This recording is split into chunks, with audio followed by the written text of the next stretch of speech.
पाद पड़गला घरे से भाग्य थिले बेले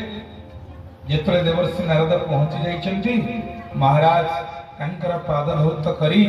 सुंदर भाव रे कांधरु वस्त्र काढी निजे कण करिछन्ति पाद पोछि दैछन्ति वंदापना करिछन्ति पुष्पमाला देई नहीं बसैले आसनारे बाहरी रथ प्रस्तुत पथ प्रस्तुत यदि आपण माने आजिकल कोनडे भलो जगह को बाहर देले कोनसी बाहर आसी आपण दुआर पर पहुंची गले आपण बिलेई देखले जेति चमच पड़ती काहेकि बाबा आइले निजे कोन फंक्शन थबो नहीं फंक्शन थबो चंदा पाई कि भिक्षा पाई आस्ते आ भय करि जाउछ किंतु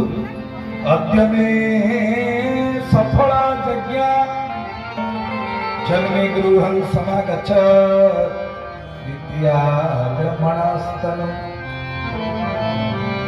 आंठू माड़ी बसी इंद्रदुल्ल महाराज आनंद